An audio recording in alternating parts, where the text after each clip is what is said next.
Christophe Nijdam, bonjour. Bonjour Mathias. Vous êtes analyste financier et membre du Collège de l'Autorité bancaire européenne et vous venez nous parler aujourd'hui de la réglementation de Bâle III qui a été votée en décembre 2017, donc en fin d'année dernière. Alors selon vous, est-ce un progrès notable que nous venons de vivre? Alors, progrès notable, ça dépend pour qui. Si c'est, disons, pour la société civile, la réponse est non. Si c'est pour le secteur bancaire, la réponse est oui. Pourquoi ? Finalement, ce qui a été signé le 7 décembre 2017, c'est pas grand-chose. Alors, je vais vous donner quand même deux chiffres pour que vous puissiez mesurer pourquoi je dis que ça n'est pas grand-chose. En septembre 2016, la Fédération bancaire européenne, donc le lobby bancaire européen, lobby bancaire européen avait chiffré, disons, l'impact de Bâle III, qu'ils avaient d'ailleurs appelé Bâle IV pour donner l'impression qu'il s'agissait d'une réglementation supplémentaire. Bravo en termes de lobbying, mais en fait c'est la calibration de Bâle III. Ils avaient chiffré ce qui était sur la table comme demandant 900 milliards d'euros de fonds propres supplémentaires aux banques européennes. Ce qui a été signé le 7 décembre sera loin du compte puisqu'on parle en fait de 40 milliards d'euros. Et d'ailleurs, on remarquera que dans ce chiffre de 40 milliards d'euros, 37 milliards concernent principalement les banques dites systémiques, c'est-à-dire les trop grosses pour faire faillite. Ça n'impacte pas les petites banques de proximité, ça impacte toujours les mêmes, ceux qui tiennent encore les États en otage. Donc, en France, c'est quasiment tous les groupes bancaires. En France, c'est quasiment tous les groupes bancaires. Au niveau mondial, il y a 30 banques dites systémiques. Pour l'Europe, il y en a 12. Et ce sont ces 12-là que je mentionnais qui vont requérir un tout petit 37 milliards d'euros de fonds propres supplémentaires. Et alors, il y a un autre point qui a été souvent abordé, c'est ces fameux modèles internes des banques qui arrivent depuis plusieurs années à contourner, si on peut le dire ainsi, les règles de Bâle III. Est-ce que ça va changer, selon vous? Pas vraiment non plus. Là, je suis désolé, disons, de vous décevoir. Alors, quand vous dites contourner les modèles dits internes, en fait, plus pudiquement, les banquiers parlent d'arbitrage. Moi, je suis moins pudique et je parle de bidouillage. Ces modèles internes, en fait, c'est l'auto-évaluation des risques par la banque elle-même. Or, cette auto-évaluation des risques lui permet ensuite de déterminer le niveau de fonds propres requis.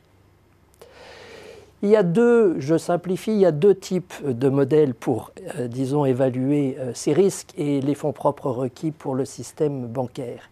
Il y a le modèle interne, je viens d'en évoquer à la limite, et puis il y a ce qu'on appelle le modèle standard. Le modèle standard, cela veut dire que, en fait, toutes les banques doivent utiliser le même pourcentage de risque selon la classe d'actifs. C'est le régulateur, la BCE, qui dit, voilà, vous utilisez les mêmes modèles. Oui, alors là, c'était au niveau international au travers du comité de Bâle. Ça, l'avantage, en tout cas, c'est que de s'assurer qu'il n'y a pas de distorsion de concurrence.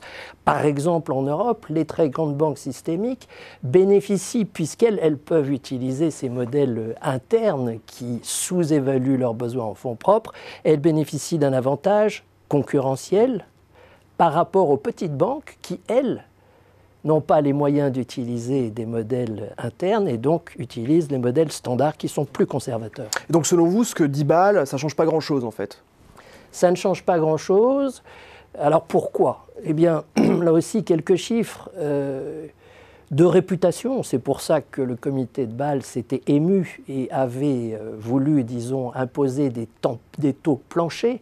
Des taux planchers, ça voulait dire quoi? C'est s'assurer que par rapport au modèle standard, on n'arrivait pas à des niveaux de risque bien inférieurs qui sous-évaluaient les fonds propres.